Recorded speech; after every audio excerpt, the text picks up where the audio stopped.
안녕하세요. 올드 스토리입니다.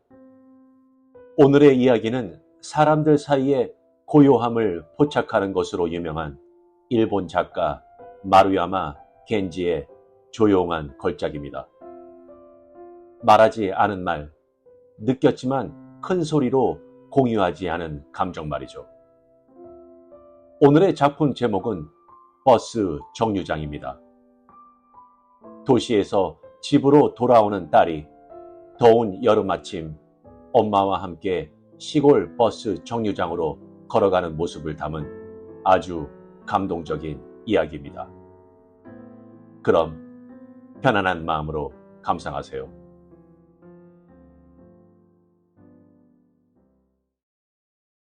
버스 정류장 마루야마 켄지. 쉬지 않고 걸었더니 예상보다 빨리 정거장에 도착했다. 어머니는 숨 한 번 돌리지 않았지만 난 매우 힘들었다. 폐는 마치 구덩이라도 뚫린 것 같은 소리를 내고 무릎 관절 부위가 한없이 떨리는 것이 영락없는 환자 같았다. 게다가 당장이라도 옷을 갈아입지 않으면 안 될 정도로 땀이 범벅이 되었다. 버스가 올 때까지 앞으로 40분 정도 있어야 한다고 말해놓고도 어머니는 쉼없이 현에서 관리하는 도로 저쪽 어두운 계곡 사이를 바라보았다. 그러나 그곳에는 먼지가 뽀얗게 이는 꾸불꾸불한 길이 잡초나 논에 둘러싸여 있을 뿐 버스는커녕 인적조차 없었다. 주위는 무덥고 눈이 부신 데다 고요하기만 했다. 근처에 녹음이 없어 나는 거칠게 숨을 헐떡거려야 했다. 논과 숲을 지대에 서 있는 것이라고는 그 버스 정거장에 표식이 유일했다. 양산이라도 가지고 왔더라면 좋았을 텐데. 헐떡거리는 숨이 좀처럼 멈추지 않았다. 단 2년 동안 내 몸의 상태는 허약해질 대로 허약해졌다. 마을을 떠난 순간부터 엉망이 된 것이다. 약간 경사진 길이 나타나도 소리를 지르고 싶고 한 걸음 떼는 것이 정말이지 귀찮았다. 도시 생활로 나는 상당히 변했다. 그러나 고향은 조금도 변하지 않았다. 모든 것이 2년 전의 모습을 그대로 간직하고 있다. 전혀 변하지 않았기 때문에 도리어 깜짝 놀랐다. 놀란 나머지 하루라도 빨리 돌아가기로 하였다. 이곳은 지루했다. 이런 땅에서 10여 년 헛되이 보냈다는 사실에 화가 나서 견딜 수가 없었다. 나는 얘기하고 싶은 것이 산처럼 쌓여 있는데 아버지나 어머니, 이웃 사람들은 거의 화제가 없었다. 고작 작년 가을에 일어난 산불 얘기가 화제거리였다. 모두들 나를 보면 촌티 벗었다는 말을 연발하며 내 얘기에 귀를 기울이면서 너도 나도 고개를 끄덕거렸다. 어떤 얘기를 하더라도 의심받지 않았다. 하나에서 열까지 곧이곧대로 믿어주었다. 그러다 보니 난 셀 수 없을 정도로 거짓말을 늘어놓게 되었다. 도시 생활에 대해 지어낸 얘기가 꽤 많았다. 얘기만으로도 충분했는데 용돈이라도 손에 쥐어지면 더더욱 날 믿어주었다. 내 얼굴을 보려 몰려드는 사람에게 일일이 돈을 주었던 것이다. 눈물까지 찔끔거리면서 즐거워했기 때문에 아버지 어머니에게는 사흘 연속해서 각각 5,000엔씩 드렸다. 그러자 아버지는 나와 같이 생활하고 싶다 하시며 부상을 당해 읍내 병원에 누워있는 동생을 홀대하는 듯한 말을 무심코 입 밖에 내고 말았다. 어머니마저 그런 표현을 이웃에 다니며 흘리고 다니셨다. 아버지도 어머니도 거짓말쟁이였다. 동생에게 집을 맡긴 후 나와 함께 도시에서 생활하기로 결정했다고 여기저기 말하고 다니는 것 같았다. 그래서 단호하게 잘라 말했다. 도시는 노인들이 살아갈 수 있는 곳이 못 된다. 라고. 돈은 들이지만 함께 생활할 수 없다고. 동생의 얼굴은 아직 보지 못했다. 만나고 싶은 생각도 없었다. 침대에 누워있으면 자연스럽게 나올 수 있을 정도의 병으로 일부러 문병까지 갈 필요는 없다고 생각했다.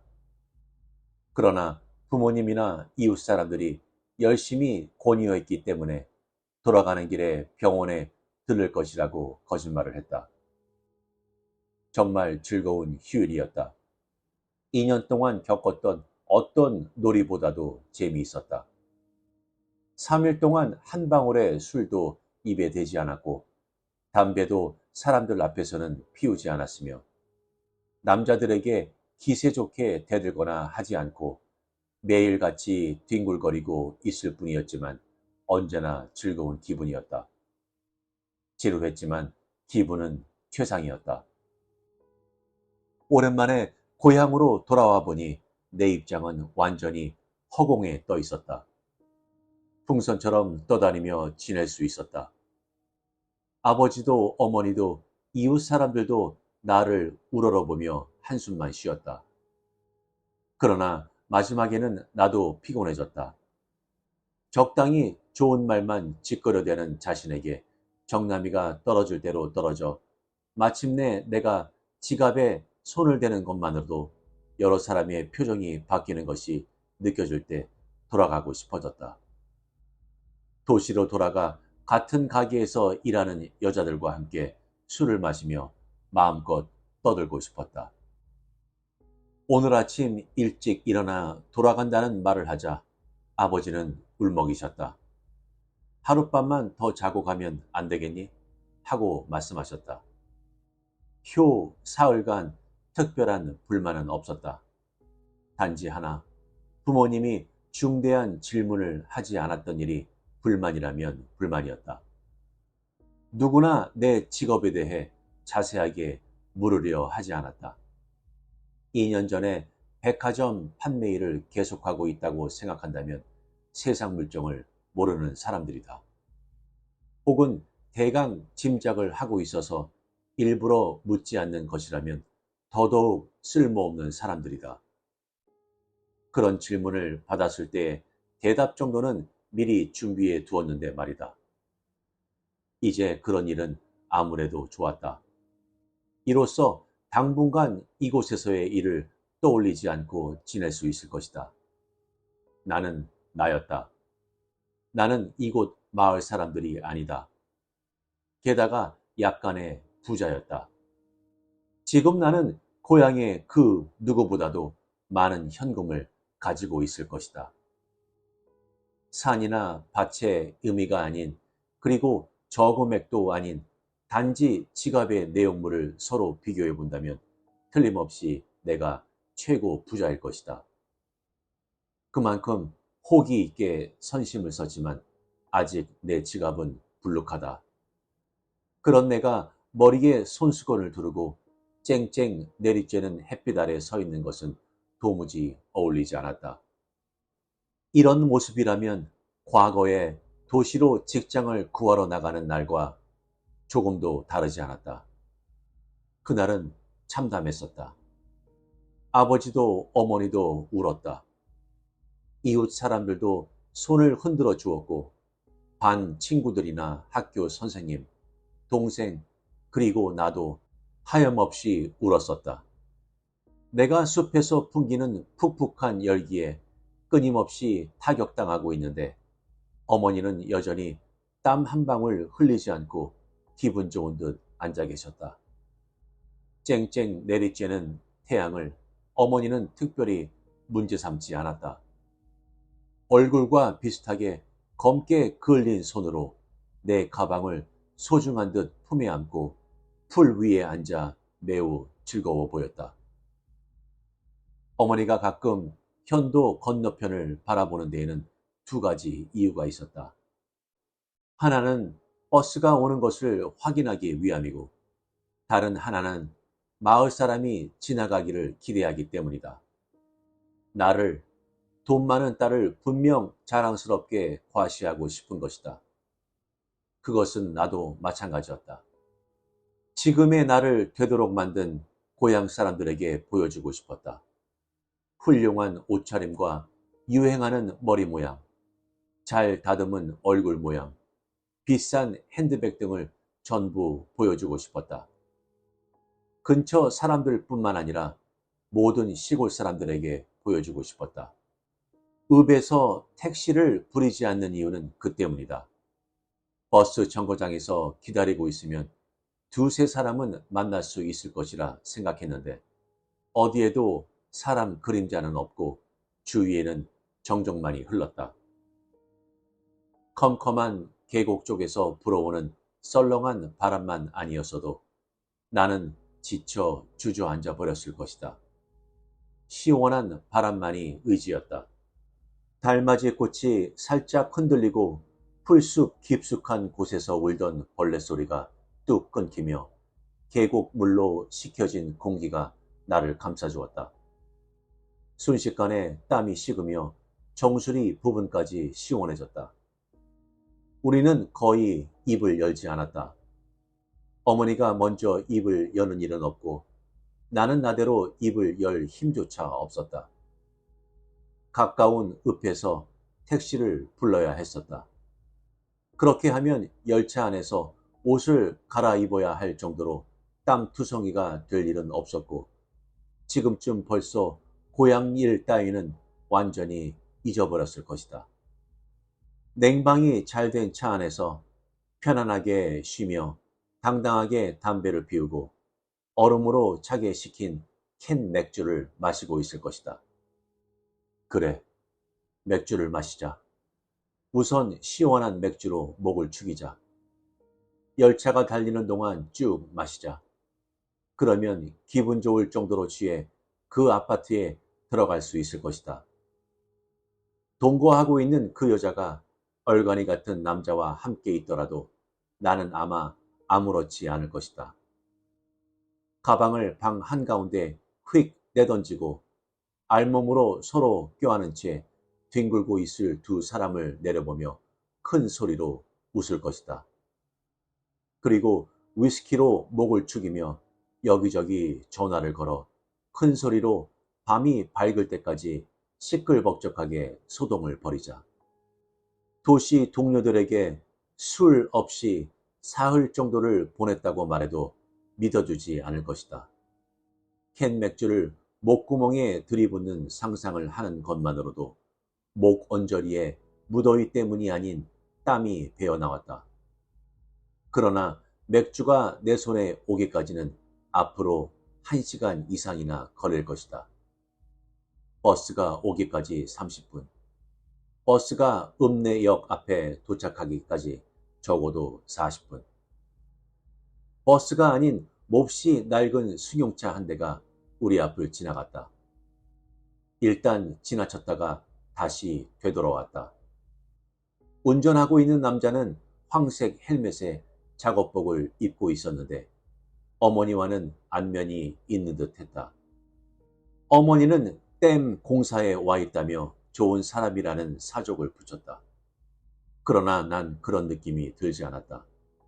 한눈에 어떤 타입의 남자인지 알아보았다. 남자는 마음씨 좋은 웃음을 띤 채 나를 물끄러미 쳐다보더니 읍내까지 가는 것이라면 태워준다고 했다. 어머니는 매우 기뻐했지만 나는 단호하게 거절하였다. 내가 근무하는 가게에 오는 손님 중에도 그와 같은 남자가 몇 명 있었다. 방심할 수 없는, 돈을 쓰지 않고 즐기려고만 하는 남자 부류에 드는 사내미 분명했다. 읍내로 나가려면 인적이 드문 숲을 두 곳이나 지나가야 했다. 남자는 끈질기게 권유하였다. 이런 무더위에 있을 만한 곳이 아니라며 승용차라면 버스보다 훨씬 빠르다며 마침내는 차에서 내려 조수석 문을 열어주기까지 했다. 타고 가려무나 애야. 어머니도 쉼없이 권하였다. 그러나 나는 버스가 멀미도 하지 않고 오랜만에 타고 싶다고 꿈쩍도 하지 않았다. 남자 얼굴은 기름칠을 한 것처럼 빨갛게 빛나 마치 토마토 도깨비처럼 보였다. 그러나 추남은 아니었다. 어떤 일이든 태연하게 해치울 수 있는 그런 인상으로 그 남자도 나를 간파하고 있는 낌새였다. 평범한 여자를 보는 눈초리가 아니었다. 도시에서 자랐거나 도시에 대해 도통한 남자가 아니라면 그런 눈으로 나를 볼 수 없을 터였다. 어? 남자는 짐짓 연극을 하는 표정으로 고개를 갸우뚱하였다. 어디선가 한번 만난 것 같은데? 나는 순간적으로 꼬리를 내렸다. 좀 더 말을 걸기 위한 구실임을 알지만 나도 모르게 눈을 아래로 내리깔았다. 내 얼굴을 뚫어지게 쳐다보던 남자는 하루에도 대여섯 명이나 되었다. 나는 일일이 기억하지 못해도 남자들은 잊어버리지 않을 수도 있다. 결국 남자는 차를 조금씩 움직였지만 출발하지는 않고 반대로 내 쪽으로 더 다가왔다. 차를 버스 정류장 옆에 정차한 후 엔진을 끄고 여전히 느글거리는 웃음을 띤 채였다. 작업복에는 땀자국이 여기저기에 나와 있어 마치 무늬처럼 보였다. 남자는 어머니와 나 사이에 앉았다. 강렬한 암내가 코를 찌르는 동에 나는 다시 고개를 돌려버렸다. 나를 유혹하는 것을 포기했는지 그는 어머니에게 말을 걸었다. 공사가 예전보다 지체되었다는 둥, 말을 늘어놓는 와중에 자신이 아직 독신으로 지내고 있다는 말을 슬쩍 흘린다. 이런 거친 일을 하고 있다 보니 가정을 꾸릴 틈이 없다고 남자가 말한 순간 어머니의 눈이 갑자기 빛났다. 나는 더욱더 경계심이 일었다. 그 남자가 차에서 내린 그 순간부터 언제라도 몸을 피할 준비를 하고 있었다. 불안정한 눈초리로 연신 주위를 살피는 모양이 괴이했다. 나이 먹은 어머니를 해치우는 것은 그에게 있어서 식은 죽 먹기보다 쉬울 것이다. 우람한 발을 한 번만 휘두르면 모든 상황은 끝난다. 그리고 그 다음 내가 당할 차례이다. 아니, 그는 그 전에 좀 더 조용하고 숙련된 방법으로 최선을 다해볼 작정일 것이다. 천천히 시간을 두고 우선 자신과 어머니가 얼마나 친밀한 사이인가 나에게 보여준 후 다시 나를 차에 태우려고 할 의도는 아닐까? 어떤 방법이든 그런 수에 걸려들 내가 아니었다. 겨드랑이 악취 때문에 견딜 수가 없었다. 남자의 목표는 나뿐이 아닐 수도 있다. 나와 내 가방 속의 내용물을 노리고 있을지도 모른다. 입을 다물고 계시던 어머니의 말문이 드디어 물 만난 고기처럼 쉴 틈 없이 이어졌다. 속이 빤히 들여다 보이는 말로 나에 대한 얘기를 늘어놓고 계셨다. 집안부터 시작해 내 지갑 속까지 잘잘 풀어놓는다. 그리고 어머니는 남자의 팔과 다리를 만지며 엄지손가락에 슬쩍 힘을 줘보기도 한다. 그것은 죽은 할아버지가 농사용 말을 살 때 사용하시던 방법이었다. 그러나 남자는 무슨 일을 당하고 있는지 모른 채 땀에 젖은 담배에 불을 붙여 멋쩍은 듯 뿜어댄다. 남자가 가끔 곁눈으로 이쪽을 보았지만 나는 묵뚝뚝한 표정을 짓고 있었다. 그리고 어머니가 착한 딸이라오? 라고 말한 순간 나는 가방을 열고 담배를 꺼내 들었다. 담배를 손가락 끝으로 톡톡 두드린 후 입에 물고 마을 남자의 한 달분 수입보다도 비싼 라이터로 불을 붙였다. 아니나 다를까 어머니의 표정은 경악 그 자체였다. 쩍 벌어진 입을 다물지 못하고 나를 빤히 쳐다보셨다. 그런데 남자의 표정은 조금도 변하지 않았다. 그는 아마도 그 장소에서 위스키 병으로 나발을 분다 해도 놀라지 않을 것이다. 입고 있는 옷을 모조리 벗어버린다 해도. 어머니는 끝까지 말이 없었다. 담배를 피우는 여자가 어떤 범주의 인간에 속하는지 진작부터 어머니는 말씀하시던 터였다. 입을 다문 어머니는 어두운 계곡이 아닌 여름 햇살이 쨍쨍 내리꽂고 있는 남쪽 계곡을 바라보았다. 그곳의 공기는 성을 내고 있는 것처럼 보였다. 늦는구먼요, 버스가. 남자가 중얼거렸다. 나는 아무 말도 하지 않았다. 이런 남자는 아예 상대를 하지 않는 편이 낫다. 어쩌면 저 남자와 내가 정말 만난 적이 있을지도 모를 일이었다. 그가 자신만만해 하는 것은 그 당시의 일을 확실하게 기억하고 있기 때문일까? 설령 그렇다고 치더라도 나는 전혀 상관없었다. 발뺌할 수 있는 방법은 얼마든지 있다. 첫째, 도시에는 나와 비슷하게 생긴 여자들이 수도 없이 널려 있다. 내가 알고 있는 여자 중에서도 쌍둥이라고 착각할 정도로 닮은 여자가 3명이나 있다. 코와 눈 모양만 정돈하면 대개의 얼굴은 거기서 거기이다. 3사람 모두 아무 말도 하지 않았다. 말 붙일 틈도 내주지 않는 내게 되었는지 남자는 불안해했다. 그가 지금 무엇을 생각하고 있는지 대략 감이 왔다. 그러나 내가 상상하는 것 이상으로 무서운 모의를 하고 있을지도 모른다. 그때는 그때다. 그가 원하는 것을 남김없이 주고 목숨을 지키는 쪽이 영리한 판단일 것이다.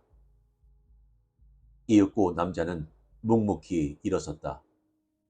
나는 갖고 있던 핸드백을 살짝 옆 덤불 속에 감추고 몸을 움츠렸다. 그러나 남자는 아무 짓도 하지 않았다. 어머니 어깨에 손을 얹어 상냥한 말을 남긴 후 다시 뜨거운 목욕탕을 방불케 하는 차에 올라탔다. 그는 단념한 것이다. 마음먹기에 따라서는 간단하게 해치울 수 있는 일을 그는 깨끗하게 포기해버린 것이다. 남자는 나를 향해 조심하시게 라는 말을 던진 후 강렬한 악취를 풍기며 여름을 향해 사라졌다.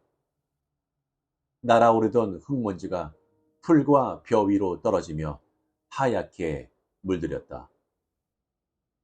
잠시 후 벌레 소리가 또 들려왔다. 어두운 계곡에서 불어온 바람이 내 땀을 식혀주곤 이내 멀어져 갔다. 피우던 담배를 개미집에 비벼 끄고 덤불 속에 감춰두었던 핸드백을 움켜쥐었다. 난 아직 믿을 수가 없었다. 그 남자가 정말 포기했다고 생각할 수 없었다. 그렇게 보일 뿐 실은 다른 동료를 부르러 간 것은 아닐까? 그렇지 않으면 숲속 어딘가에서 강제로 버스를 세워 타고 올 작정일 수도. 안심하기에는 아직 일렀다. 시간은 아직 있었다. 어머니는 어느 정도 안정이 되어 평소의 어머니로 돌아가 있었다. 무언가 하고 싶은 말이 있는 듯 가끔 내 쪽을 쳐다보았지만 결국 한마디도 하지 않았다. 아마 담배 사건에 대해 묻고 싶었을 것이다. 언제부터 피우게 되었는지 묻고 되도록 피우지 않는 편이 좋을 것이다. 운운하고 싶었을 것이다. 댐 공사로 와 있던 그 남자가 갑자기 일어서서 돌아가 버린 것도 그 담배 때문이라고 말하고 싶었을 것이다. 만약 어머니가 실제로 그런 말을 한다 해도 변명하지 않을 작정이다. 담배 피우는 여자가 생각한 것처럼 이상하지 않다는 것을 알려주기 위해서는 잠자코 담배 연기를 뿜어 보여주는 것이 가장 간단한 방법이었다. 그래서 나는 다시 담배 한 대를 입에 물었다. 어머니와 나 사이에 보라색 연기가 몇 번 피어올랐다. 용돈 좀 드릴까요, 어머니? 갑자기 어머니에게 물었다. 그런 말을 할 의도는 전혀 없었는데 혀가 제멋대로 움직여버렸다. 아버지한테는 비밀로 할게요. 대답을 기다리지 않고 어머니 주머니 속에 지폐 한 장을 찔러 넣었다. 그렇게 하면 어머니 머릿속에 떨떠름한 그 무엇이 단숨에 사라질 것이라고 생각한 것이다. 실제로 어머니의 눈빛이 더욱 반짝인 것 같았다. 막 받은 돈을 주머니에서 꺼내 가만히 바라보다가 그것을 어디에 감출까 고민하는 것 같더니 양말 속 깊숙이 집어넣었다. 갑자기 어머니를 바라볼 수가 없었다. 나는 그때서야 비로소 어머니가 늙었다는 사실을 깨달았다. 동시에 아직 젊었을 적 어머니의 모습을 떠올랐다. 지금부터 10년도 더 지난 일이다. 어머니는 바짝 마르셨다. 똑같은 생활을 다람쥐 쳇바퀴 돌듯 지내오는 동안 겨울 건초처럼 지쳐버린 것이다. 앞으로 얼마 남지 않은 생이다. 그것은 아버지도 마찬가지일 것이다. 그러나 나는 아직 살아갈 날이 많다. 아직 무엇이든 시작할 수 있다. 근래 2년 동안 내게는 무서운 것이 없었다. 도시, 남자, 세상, 결혼, 그것이 무엇이든 간에. 물론 언젠가는 나도 어머니처럼 말라 비틀어지게 될 것이다. 그래도 좋다. 그래도 어머니의 10배는 살 수 있을 것이다. 어쩌면 어머니는 이미 죽고 없는 존재일 수도 있다. 이미 몇 년 전에 자신도 모르는 사이에 가까운 사람, 그 누구도 알아차리지 못하게 죽었을지도 모른다. 그리고 지금은 나에게 용돈을 받을 때만 되살아나는 것은 아닐까? 아니면 나와 함께 살고 싶다고 했다. 전에는 두 분 모두 그런 말을 입 밖에 내신 적이 없었다. 컴컴한 계곡으로부터 불어오던 시원한 바람이 뚝 끊겼다. 내 몸은 땀으로 젖어갔다. 후끈거리는 열기 속에서 2년 동안 일하다 보니 땀에는 익숙해졌다. 그러나 태양열 아래 고스란히 몸을 드러낸 상태로는 참을 수 없었다. 눈을 반쯤 감고 있어도 눈이 부셔 손수건을 뒤집었어도 효과가 없었다.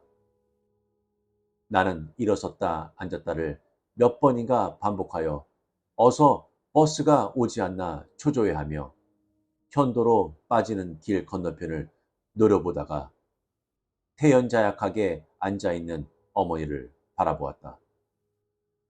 어머니는 쑥 위에 앉아 손발을 움츠린 채 연신 눈을 깜빡거리며 엉뚱한 것을 보고 계셨다. 그 모습은 나무통에 들어 앉혀놓은 모습과 흡사했고 또 새끼를 끌어안고 있는 엄마 원숭이와 닮기도 했다. 나는 드디어 폭발했다. 언제 버스가 오는 거야? 마음속에서는 단지 버스가 늦는다고 중얼거렸을 뿐인데 막상 입을 통해 나오는 말은 험악한 어조로 변해 있었다. 그러나 아직 올 시간이 되지 않는 것이다. 계속 투덜거리며 어머니에게 화풀이를 해댔다. 택시를 불렀으면 이런 험한 꼴을 당하지 않았을 거라는 둥. 집에서 좀 더 기다리다 천천히 나왔으면 좋았을 것이라는 둥. 어머니에게 악을 쓰며 허부어댔다. 그랬다. 사흘 전 2년 만에 어머니의 얼굴을 보았을 때부터 이렇게 하고 싶었다. 이런 재미없는 곳에서 사흘간이나 지낸 것은 어머니에게 퍼부어댈 수 있는 꼬투리를 잡기 위함이었다. 아버지에게 퍼부어대고 싶었다. 이웃 사람들에게도 마찬가지였다. 그렇게 살아갈 거냐고 큰 소리로 말하고 싶었다. 쭈그리고 앉아있는 어머니 주위를 빙글빙글 돌며 나는 화를 냈다. 마을에 남아있는 모든 인간들에게 욕설을 퍼부었다. 모두 다 멍청이들이야. 그러나 어머니는 아무것도 모르는 체하며 날 상대하지 않았다. 아니, 어쩌면 어머니 귀에는 아무것도 들리지 않은 게 아닐까? 그렇지만 나는 무시당하는 것이라고 생각했다. 무시당했다고 강하게 느꼈다. 그것을 느낀 순간 외치고 말았다. 가!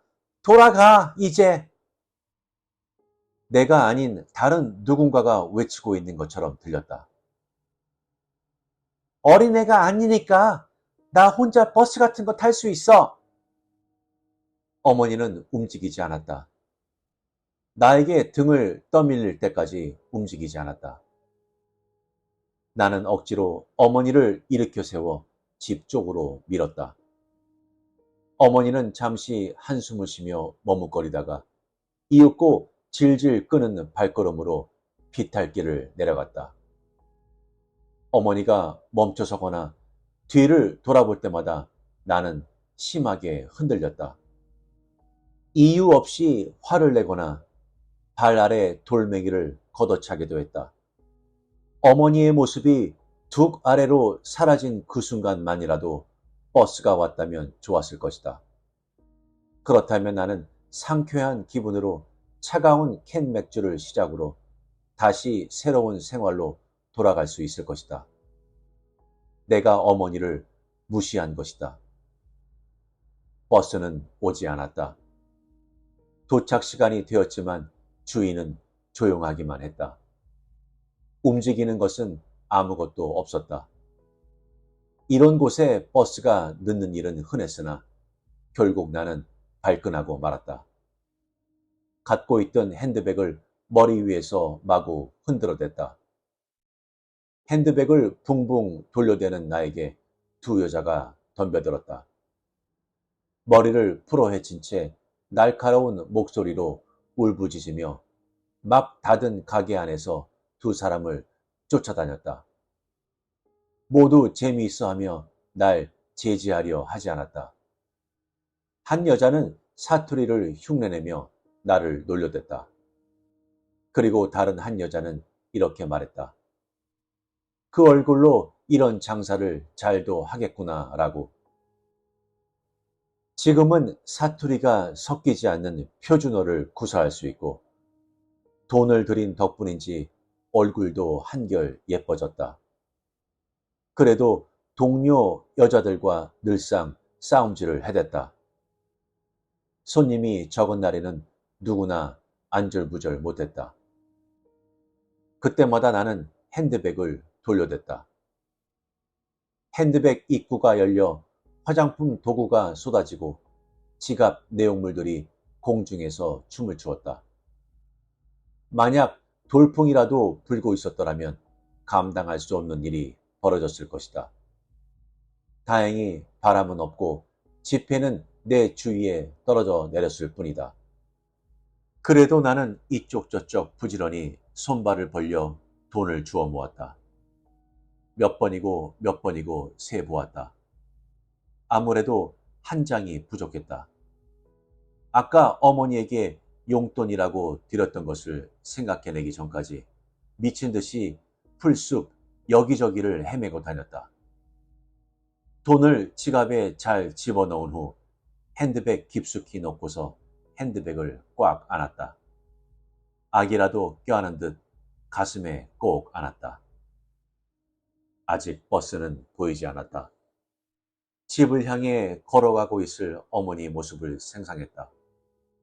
상상하고 싶지 않았지만 생각이 났다. 쫓아가고 싶었다. 다시 용돈을 드리고 싶었다. 곧 또 오겠다는 약속을 하고 지폐 한 장을 주머니에 찔러주지 않으면 왠지 마음이 편치 않을 것 같았다. 그렇게 하지 않으면 열차 안에서 차가운 캔 맥주를 마셔도 아무 느낌도 일지 않을 것 같았다. 순간적으로 하룻밤 더 묵고 내일 다시 출발할까 하는 생각도 했다. 청량한 아침 공기를 마시며 읍내 택시를 불러 아버지와 어머니에게 잠깐 손을 흔들어주고 재빨리 헤어지는 편이 좋지 않을까? 그런데 결국 나는 버스 정류장을 벗어나지 못했다. 담배를 피우며 장렬하는 태양 아래 웅크리고 앉아 있었다. 아직 버스가 오는 소리는 들리지 않았다.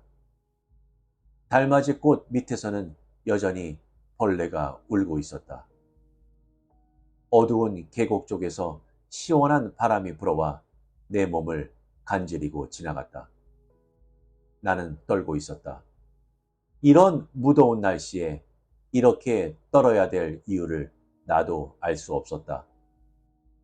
마치 고개를 끄덕거리는 인형처럼 연신 고개를 돌려 주위를 살펴보았다. 그러나 그곳에는 황금색 빛이 있을 뿐 인기척이라고는 전혀 없었다.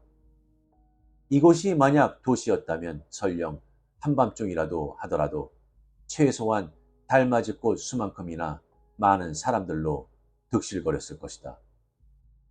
그러나 이곳에는 나 혼자였다. 무시하는 놈조차 없었다. 나는 계속 떨었다.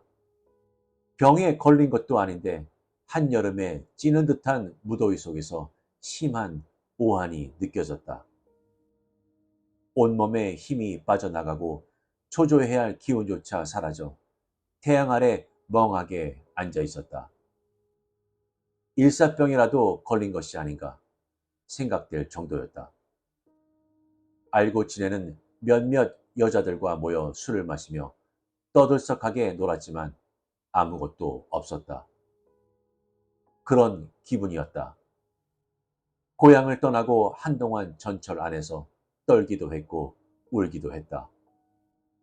백화점 판매원으로 일하고 있었을 당시에는 주위의 모든 것이 두려웠고 차가웠고 공허했었다. 지금 왜 더구나 이런 무더위 속에서 떨고 있어야 하는지 전혀 짐작이 가지 않았다. 2년 전에 내가 아니다.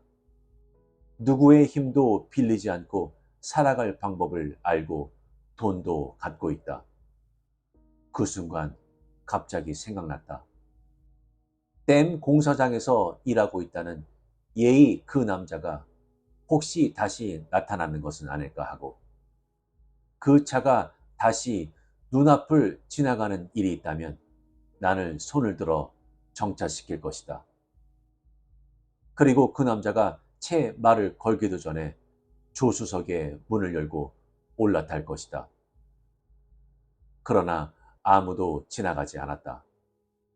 나는 무릎 사이에 얼굴을 파묻듯 하여 간헐적으로 몸을 떨었다. 오한이 이는데도 땀방울이 방울방울 맺혀 땅 위에 떨어져 흡수되거나 지나가는 개미 위에 떨어지기도 하였다. 문득 고개를 들자 그곳에 어머니가 서 있었다. 어머니가 다가오는 낌새를 전혀 알아채지 못했다. 어머니는 어느 사이엔가 되돌아온 것이다. 그때 어머니는 생기가 있어 보였다. 도리어 내가 참담한 모습을 한 채 늘어버린 모습을 하고 있는 것 같았다. 어머니는 무표정하게 일어서서 몸에 붙은 모래를 손으로 털기도 하고 핸드백을 만지작거리는 나를 가만히 바라보고 있었다. 어머니의 오른손이 천천히 다가오는가 싶더니 내 얼굴을 부드러운 헝겊으로 포근하게 감싼다. 어머니는 손수건 대신 항상 가지고 다니는 수건으로 내 얼굴의 땀을 닦아주려 한 것이다. 땀뿐만이 아니라 코까지 훔쳐 주려고 했다. 나의 떨림은 거짓말처럼 멈췄다. 나는 화장이 지워지는 것을 염려하여 어머니의 손을 살짝 제지하며 낮은 목소리로 엄마 됐어 라고 했다. 어머니는 수건을 매우 소중한 물건인 듯 호주머니 속에 집어넣었다. 만약 그곳에 버스가 오지 않았다면 나는 그 어색한 시간을 어떻게 처리해야 할지 당황했을 것이다. 버스는 예정보다 15분이나 늦게 어두운 계곡 사이로부터 모습을 드러냈다. 앞 유리창과 범퍼를 반짝반짝 빛내며 흙먼지를 날리면서 이쪽을 향해 달려왔다. 어머니는 현명하게 손을 흔들어 운전수에게 신호를 보냈다. 엔진 열기를 흙 내뿜으며 타이어가 요란하게 땅 위에서 버티는 소리가 났다. 짐을 들고 버스에 올라탔다. 어머니의 몇 번이고 운전수에게 머리를 조아리는 모습은 우리 아이를 잘 부탁한다는 어머니의 옛 버릇이었다. 내가 아직 어렸을 적 읍내 치과 병원에 다닐 때 어머니는 자주 그렇게 나를 버스에 태워 보냈었다. 뒤따르는 승객이 없어 자리에 앉자마자 버스는 출발했다. 어머니는 이쪽을 향해 크게 손을 흔들었다. 옛날 그대로였다. 나도 약간 손을 흔들었다. 그것도 옛날 그대로였다. 다른 점은 그 후였다. 나는 황급히 서둘러 지갑을 열고 지폐를 한 장 꺼내 들고 창밖으로 던졌다. 흙먼지와 함께 그 지폐는 어머니 쪽으로 날아갔다. 그리고 나는 두 번 다시 뒤를 돌아보지 않았다. 그러므로 창밖으로 던져진 돈이 무사히 어머니 손에 쥐어졌는지 알 수는 없었다.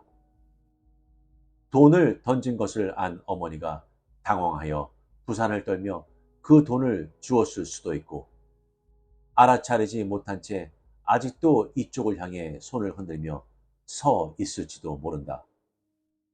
그러나 버스 정류장으로부터 멀어진 지금 그런 것은 아무래도 좋았다. 버스 안은 시원했다. 직사광선을 쬐 염려도 없고 바람도 끊임없이 불어왔다. 나는 코에 손을 대보았다. 어머니도 아까 그곳을 만졌다. 그러나 모습을 바꾸기 위해 삽입한 플라스틱 때문에 코끝은 썰렁했다. 이미 나는 건강을 회복했다.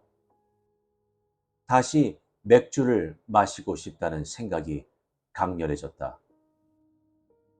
얼음 조각에 묻어둔 캔 맥주를 입에 가져갈 때의 느낌을 상상하자 목 주위가 싸해졌다.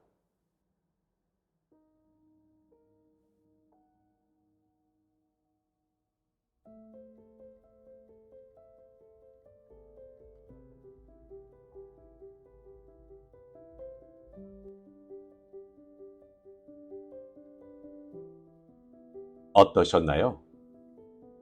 와우. 저는 정말 잔잔한 감동을 받았습니다. 고향이란 단어, 그리고 어머니. 분명 단순한 이야기입니다. 반전도 없고 웅장한 결말도 없습니다. 하지만 어쩌면 바로 이 점이 이 소설을 더욱 강렬하게 만드는지 모릅니다. 인생의 모든 작은 이별들을 떠올리게 하죠. 아무 말도 하지 않지만 모든 것을 느끼는 그런 이별 말이죠. 저도 그동안 살면서 많은 크고 작은 이별을 해보았지만 아무 말도 하지 않은 상태의 이별. 이미 다 알고 있기에 굳이 말을 하지 않아도 되는 이별. 저도 경험해 보았습니다. 정말 아프더군요. 그렇다면 여러분께서는 누군가를 떠나보내면서 진심으로 느낀 감정을 표현하지 않은 적이 있으신가요? 지금 다시 돌아갈 수 있다면 뭐라고 말씀하시겠습니까? 알려주세요. 구독과 좋아요는 영상 제작에 아주 많은 힘이 됩니다. 감사합니다.